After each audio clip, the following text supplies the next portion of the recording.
Hi everyone, welcome back to Star Ruler 2 in the Wake of the Heralds, and me, living very happily on the planet Emo. So it took me a little while to figure out what the problem was. At the end of the last episode, there were some frame rate drops. There was an encoding issue. I'm not sure what this game's problem was, but I had to change some encoding settings around. I think I've got it figured out, so hopefully it can render and show all these beautiful stars and planets at once without it getting all messed up. So that's the hope. That's what we're going to go with. And let's dive right on in. So if you remember, we created the dual galaxy here. We have, I think, 200 stars in each galaxy. We are starting right here in the Emo system. Let's take a look at diplomacy. Just go through each one of the tabs real fast. We are these guys. I don't think I named them anything, so they're the Surtristan race apparently.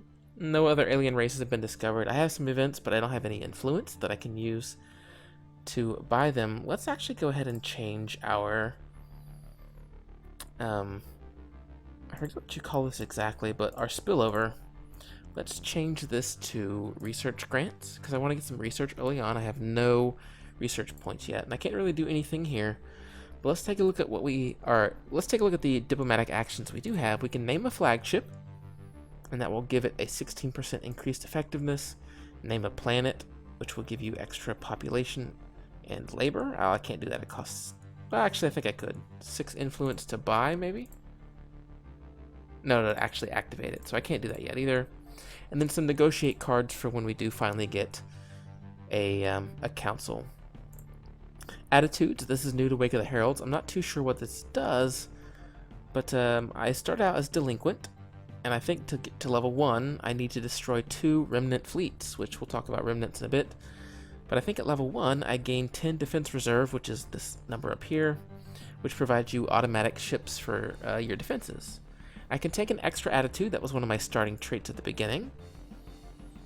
So let's look through these.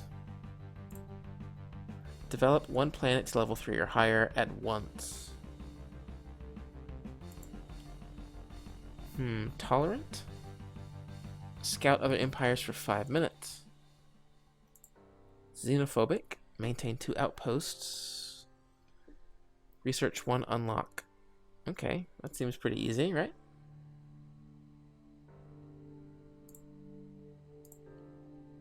Two asteroid mining bases.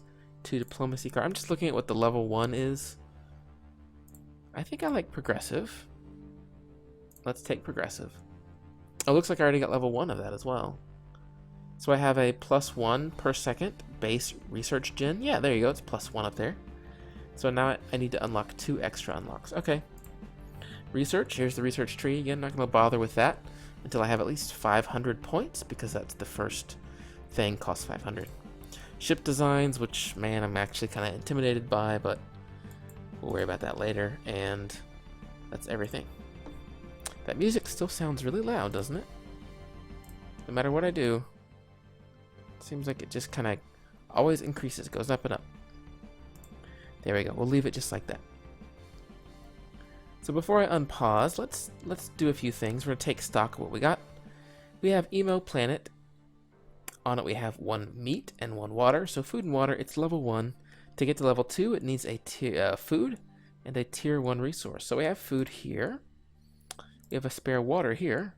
And then we have explosives, which is a tier 1 resource.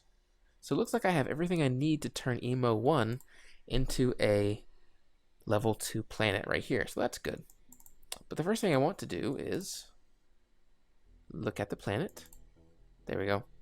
And I want to build a few scout ships. So let's build 3 scout ships. While I'm doing that, I can go ahead and start colonizing. First thing I want to do is colonize the grain right here. And we should start seeing populations funnel over. Nice and slow. So if you remember, once this timer reaches down, the budget cycle will end, and any excess of 350k or higher, or 350k chunk amounts, will be funneled into what I've selected here, which right here it's going to be research. So we'll see what this does in about 20 seconds. I think it's just going to add a plus per second. It's not going to give me a chunk of research, I don't think. Game looks really pretty. As I was messing with the encoding, I just kind of would like come over here to my flagship, kind of zoom in on it, and then you can see the whole other galaxy over there, right? That second galaxy, just super cool. So it just ticked over the budget, and yeah, see we went from 0.98 to 1.6. So for this entire budget cycle, that should be a little bit of a bonus. All right, we finished our colonization here. I went ahead and paused it. We know we want to send the food back. And this planet on its own is just going to lose 80k. I believe that it will always lose 80k because it's never going to be level 1. It's only going to ever be level 0. And all level 0 planets just kind of naturally lose 80k. So I kind of have to make up for that here, which you usually do once it starts to level up and your population gets bigger. Let's go ahead and colonize there as well, and I can go ahead and shuttle the food back. Export the grain, and then I will prep exporting of the explosives. And then once this colonization finishes, this planet should gain, I think it's 8 population cap. I believe that's what it is. Yeah, you can see down here, it's red because we can't import it. This planet here needs 1 billion population, which is currently being funneled over. I got my first scout ship. Don't want to forget about him. Let's zoom out. And because I am using, I believe I picked warp drive, right? Moved gate. You picked gates. So right off the bat, I don't have warp drive technology. I have to build gates in order to jump between sections or stars. So I'm actually gonna have to do this the slow way first, which is fine. I'm in no particular hurry. I will put a bit of a disclaimer out there and let everybody know that the first 2 series that I did for this game, I lost them both. Well, actually one, I guess, failed because of a bug that prevented me from doing research, but the second one I failed miserably. So you know what? That might happen again. But I'm glad I'm not alone. I'm glad you're along for the ride. Go ahead and just explore every single star in this arm of the galaxy, and then my other ships I'll send out this way. The scout ships are relatively cheap, which means that I can easily build a few. Just kind of let them go and do their thing. What is F the key? I forget what the zoom in key is. Quick pause. Keybinds.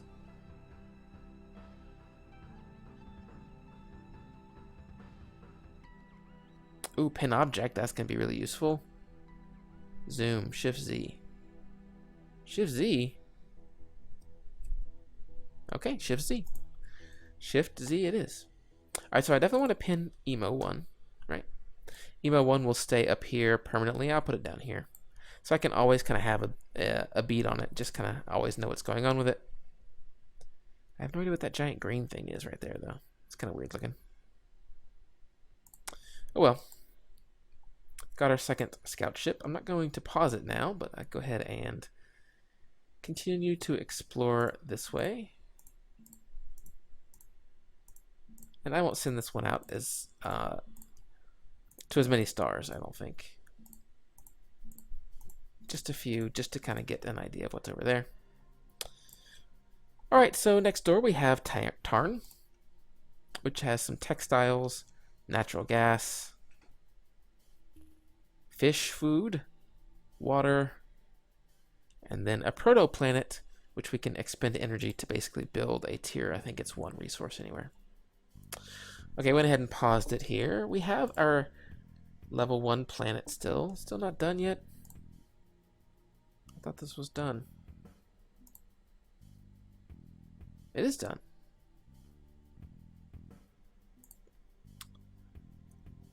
Planet must be level 1.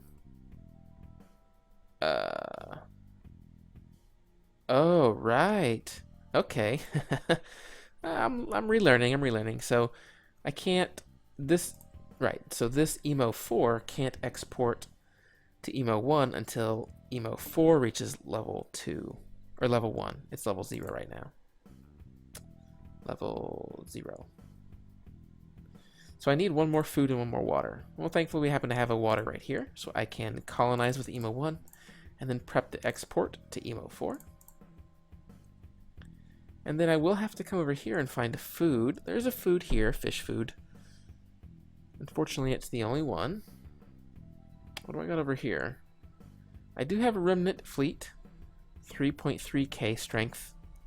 Remnants are just left over, basically, kind of like fallen empires from Stellaris, but not an actual empire, just individual groups of ships. My current heavy carrier and all its ships are not strong enough to take it right now.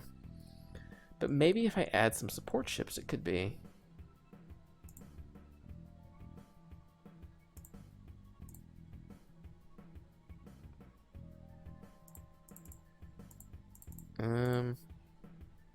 Okay, well, we'll see. We'll see what that gives me. I'm probably not going to try to attack until I get another fleet. But good to remember. I wish they'd showed up here still. Oh, there's more right here. But at least I have an idea now. What do I got here? I got fruit and natural gas and more remnants, though. This actually could be pretty dangerous. Hopefully you fly higher than them. Don't let me down, scout ship. Oh! Oh! Uh-oh. That could be bad. I don't know how far. I don't think they'll follow him that far. Yeah, no. Yeah, he should be out of range. That's good. Cool. Discovering plenty of things. Already got this one colonized. Very good. I'm going to give this a second to recharge, but I think we're just going to colonize the food here. It's maybe the closest, and there's no remnant fleet there. Yeah, I think that's safe. Got another scout ship. Our other scout ship. Let's send him nice and far away. And we'll just check a bunch of the stars, kind of right where the arm of the galaxy meets everything else. Like that. And then I think this will cover the rest. Yeah, cool. So we should have basically the entire arm scouted before too long. That'll give us a good idea of what we need to be looking for and what we'll have available. Got a few things to pump energy into, but I'm not gaining any energy per second, so I can't really do anything with them now. They're all red. They'll turn, I think, blue when you can actually use them. But for now, we'll just leave them be.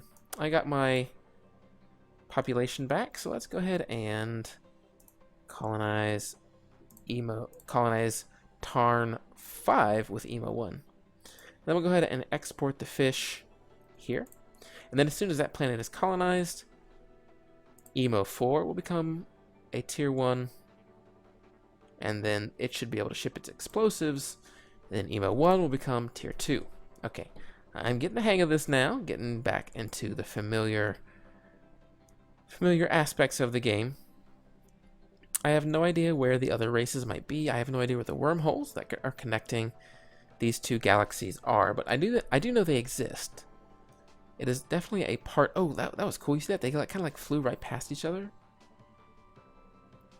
Ships in the night and all that.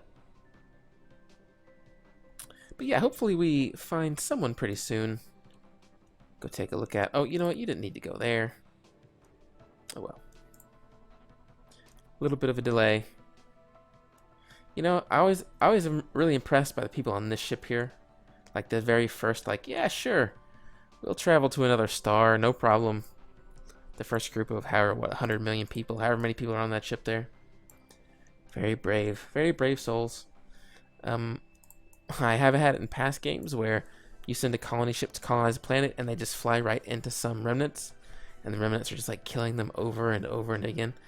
But the home system doesn't get the message, I guess, that they're like, hey, we should stop sending colonists out here to be killed. They'll just send them, keep sending them, keep sending them. Yeah, so you have to keep an eye on that. But we almost have this done. Let's actually speed up time a little bit. We'll go 10 per, oh, well, that was maybe too fast. 5 speed. There we go. Have our first bit of Interstellar. Pause it here. First bit of interstellar trade going on. Emo 4 needs 2 more populations, so we'll wait on that. We got our first proposition to be voted for. If this vote passed, it becomes the current zeitgeist. You can only have one at a time, I believe. 50%, and this is a global thing, so we can all vote on this even though we don't know each other. Basically, even though me and the other races don't know we exist, we can still vote for zeitgeists. So let's see, if this passes, 50% of all energy generation on all planets and by civilian structures is converted to research instead. If the vote passes, the most supportive empire will receive a bonus 3 research per second. If the vote fails, the most opposing empire will receive an instant bonus of 800 energy. Wow. So you really want to vote in these. But I'm honestly not making any... I'm not making any energy at all. So I think I'm just going to pass on that. I think that's wise. I do have some research points to spend. So let's take a look. I don't really know the tree at all. So I think I'm just going to go with what feels good right now. All armor increased 15%. Labor generation by factories increased by 2. And shipped weapon damage increased by 15%. So let's go look at Emo 1. There is a factory generating 3 labor a minute. So it will go up to 5. That's actually pretty good, I think. A really good starting research. So I'll go ahead and pick up metallurgy. And in 60 seconds, I'll have it. You can see my money now for the next billing cycle is pretty low. That's because this tier planet has not gone up to tier 1, so it's not got the population to make money. And then this level 1 planet has not gone up to level 2, so I'm losing a lot of cash here, basically. And in this transition state, that's pretty much always going to be the case. We'll leave that zeitgeist alone. I don't really care terribly too much about what happens to it. And now we're just kind of waiting. Let's speed up the game again. Just kind of waiting for people to procreate. Now I do remember I picked the evangelical. Hang on. What was it? Evangelicals. Yes, we can construct star temples in orbit, and star temples automatically send missionaries to nearby owned and friendly planets, giving various benefits, but you can't construct outpost orbitals. So let's go ahead and take a look at what that might be and cost. I don't know what the benefits are. Let's double click on you. Go to orbitals. We can't afford one. When a missionary arrives at a planet, it adds the evangelized status for 10 minutes. This planet has been evangelized.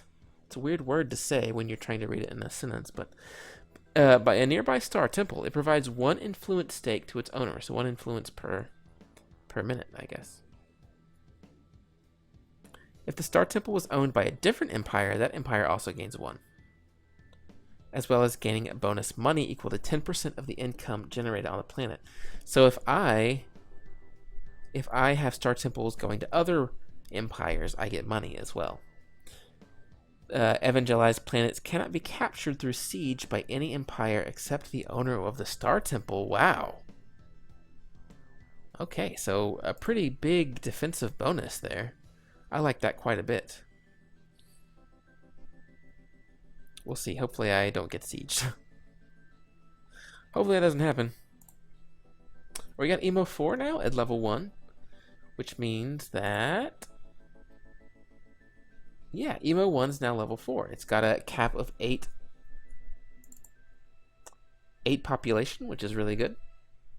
And we're starting to see some pressure flow in now. I believe that the only thing providing pressure here, yeah, is explosives. And explosives, if you remember pressure, again, it's kind of a hard concept to wrap your head around. But you can see here, 2 pressure is being imported. And that 2 pressure is going to cause the civilians to build buildings. You can see right here, this defensive base under construction is going to provide 1, there you go, it's done. It's going to add 1 defense per minute. You can now see it appear up here. And we have 1 active pressure and 2 imported, which means they're going to build a second base. So your imported pressure and your active pressure are always going to try to equalize if there's enough slots. So we're going to build a second base, and then we're going to get a second 1 defense per minute. Now that we're getting defense per minute, I want to assign it to a planet. Otherwise, it will just be used on the planet it's being generated on. Now, at this point, it happens to be EMO 1, which is where I want it because that's going to be my home system. But I'm going to go ahead and say start using defense for EMO 1. That way, I kind of have it in my brain, right? That's what that's assigned to. You can see the image down there. And then this system should just start automatically generating defensive ships that will just surround it. And it can hold up to 500 ships. There's the first one. Hey, little missile boat. Wait, no, where are you going? There you are. So now this guy's permanently assigned to the planet. We got even more showing up here. Beam ships, missile boats. If I wanted to, I could move them over to the carrier. But that's pretty full. So I don't think I'll bother. Very cool. So so a big thing about this game is you don't just want to colonize without purpose, because each tier 0 planet, level 0 planet, is sucking 80k from my list here, or from my budget. So I want to make sure if I'm going to be colonizing planets, like level 0 planets, that they're always funneling up into something. So I have a plan. So the next thing I want to do is I want to take this up to level 3. So I need a new food resource, or an extra food resource, another tier 1, and another tier 2. What this means is I need to, again, for another tier 1, I need to provide a food and a water. And then for a tier 2, I need a water, a food, and a tier 1 resource. And I think a second food. So you can see the system's going to get pretty complicated. It's going to start compounding on itself, and about this many systems will be taken up just to upgrade 1 planet. But I think that's going to do it for this episode. I'm going to try to keep these episodes to about 20 minutes at a time. That way you can watch them very easily. But I'm excited. I'm glad I got this encoding thing worked out. I haven't looked at OBS in about 20 minutes, so I'm really hoping when I go look, it doesn't say high encoding warning, turn down settings and all that stuff, because I think I've fixed it. So we're going to hope and pray that that's the case. And that's all that I got. Thank you guys so much for joining me. If you enjoyed this episode, please consider hitting that like button down below. It helps me out a ton. Helps people find out all about Star Ruler 2. This game is pretty good, but not really well known at all, kind of like Star Ruler 1. And my first few series has several thousand views on it, which is really good. So some people have seen it, but we need even more now. So yeah, thank you guys for all that you do. I'll see you next time.